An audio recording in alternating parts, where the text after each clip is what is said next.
all the children say.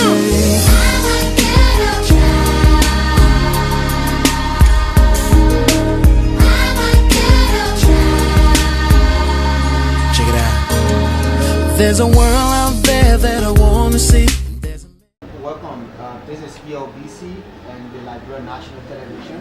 We are in conversation with Janel Galvanek, and she's the executive director for GTL, the Growing Tree Liberia. Welcome. Thank you very much. Tell us, how's GTL? GTL, Growing Tree Liberia, it's coming along. We are now 2 years old, so we just were founded in 2016, and we have done our work throughout the last 2 years, and we're progressing. It's always a bit difficult to start a brand new organization, which is what we did both in Germany and in Liberia, so we need to make a name for ourselves, build our reputation, show that we do competent work so that people can trust who we are and what we do. And that's been a challenge, just building that up, but I think we've done a really good job doing that, and I think we do competent work, and slowly but surely people are learning about us and the work we do, and hopefully it will just progress from there. Okay. Now remind us about the work of GTL. What's our focus? Well, our focus is mainly on children. We have 2 projects. One is a relatively small project, and one is a bigger project. The smaller project simply pays the school fees for children in the downtown Monrovia area. So we specifically concentrate on the street of Clay Street, and we're this school year, we were able to send 30 children to school. So we pay their school fees, and they go to various schools in the area, but we make sure that they're in school all day, and the parents are obligated then to pay for their uniforms and their school books. So it's a collaboration between the parents and GTL in order to be able to do this. Now, but why is it important to work with the kids, to send them to school? Why the kids? Why not maybe gender-based issues? It's a great question. Years ago, I asked my good friend and now partner, UJ Johnson, what he thought the people of Clay Street needed. And that was my exact question. What can we do to help the people of Clay Street? Do they need better security, better hygiene? I was curious myself about the needs. And his answer was that we needed to get the children off the streets during the day and into school. And I thought that was a fabulous idea, and I think it's something that really is that people can connect with around the world. Everybody wants children to get an education, so that was something that we focused on. Okay, so what are the kinds of children you work with? Who you consider the kids? Well, the criteria is pretty broad. The children in the downtown area of Monrovia, there are thousands of children that are not going to school. And it's, to be honest, a little bit frustrating to realize that 30 children, it's a great success. These 30 children are going to school, who otherwise would not have the opportunity to go to school. But in comparison to how many children are in need, it's very difficult to realize that we're making just a small difference. So the criteria are simply based on need, which children would otherwise not be able to go to school, and of course there's so many more children than we can actually meet with our program, so we just hope to get more donors and to get more support, and next year be able to double that amount to send us. Double to how many amount, you think? Oh, I hope 50 next year, but we'll see. I hope to be able to keep the donors that we have and then add to that. Working with the parents of these children, how is it like? What are their responses? Well, I would actually suggest that you talk to my partners about this, because they know very well. I work very closely with a national organization here called Growing Tree Child Care Program, and they are the organization that helps pay these school fees and put these children into school.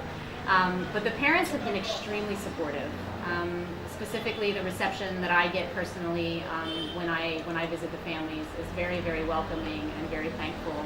And they're very supportive. They know that an education for their children is very, very important, and they support that. And they're very grateful for the work that we do. And I'm very grateful for them understanding that education is important and motivating their children to go to school.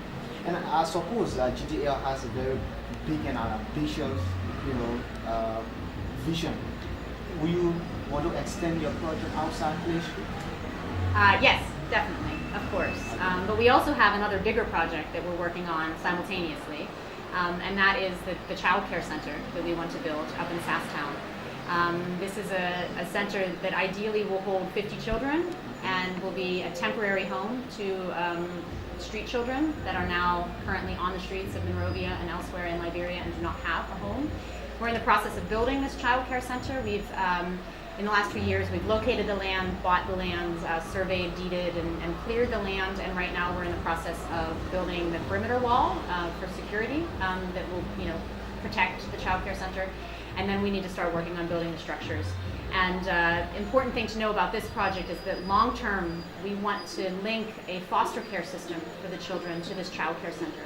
So instead of just offering a home for 50 children, we would also be able to provide, homes long term for these children. So the idea was that the children would come into the center for a year, get off the streets, start to develop, a more normal life, a more secure and protected life, and then we would find a loving family for them to go to long term that would be supported by the center. And it just brings me to my next question about sustainability. Sometimes local NGOs, they get strangulated, die, in the hopes of the people you work with, talking about the children now, they are hopeless. How will you want to work so that you can have this long-term sustainability GTL forever? Thank you. It's an extremely important question. I think first and foremost, it's important to work with the community. So we've built a very good relationship with the community of Sasstown in Bonny County, where this child care center will be built. And we would like the community to feel a bit of ownership over this project, over this center. It will be placed in their community, and the children that will be living there will be going to their public school. And I hope that a lot of the people that live in the community will be employed by this child care center. We will need, child caregivers and security personnel, cooks, librarians, many different people. And I really hope that the people of Sasstown will feel that they own this project as well as GTL, and that we can do this jointly. So that will help the sustainability. So if anything were to happen to GTL, that the community would be able to support that project themselves.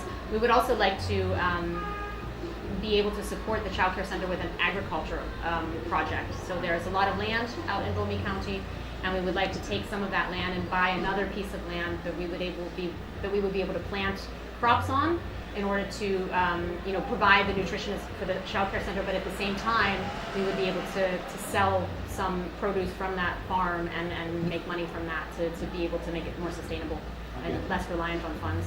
Now, at what level of in-grade will you let go of these children? They would be with us until they're of age. High school? Yes, until they're 17, until they're 18. Okay. Yeah. Now, finally, but ideally, they'll be with families. Ideally is if you bring in kids from the street and they're 12, 13, or 8, whatever it is, the idea is that, it's not, long term, it's not good for a child to be in an orphanage or in a center. They shouldn't be in an institution. They should be with a family. And from our experience, Liberians are very loving people. They take in children all the time that are maybe not necessarily their biological children. But Liberians it's difficult for them to do that because obviously a child costs money. But long term, if we were able to provide a little bit of funding for loving families that we research very well beforehand, if we're able to give them that financial support, then they would be able to accept children into their homes. So we would hopefully only have children in our home for a year, and then we could invite more children.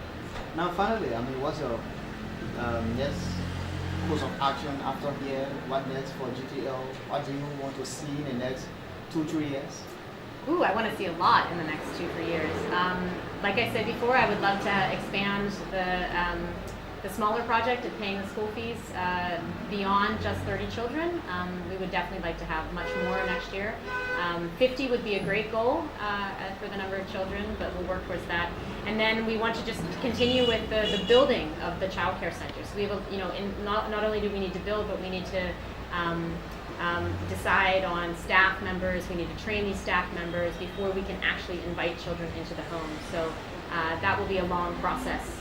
We're taking this very seriously. We don't want to jump into this quickly because there's a lot that needs to be decided. And once we open up our doors to children, we want to be 1,000% sure that this is sustainable for these children. Because the last thing we want is to rush into this and do something and make mistakes and then not have that home for the children that need it.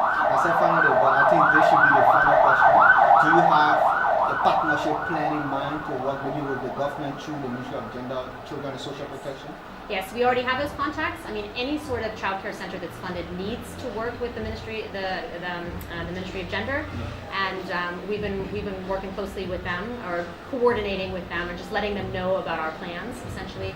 But we will definitely have to, because and we want to, because the idea of the foster care system, we need to link that with the government. The government needs to regulate that for us. We don't want to do that on our own completely. I mean, we will provide the funding for it, but it needs to be regulated and monitored by the government. So we will partner very closely with the government on that. So, thank you. Is there anything you want to say? I just want to thank my local partners here. They're the ones that are doing the work here on the ground, so just my deepest appreciation to Growing Tree Child Care Program and Melvin Kennedy and UJ Johnson who run that program. Thank you. Thank you.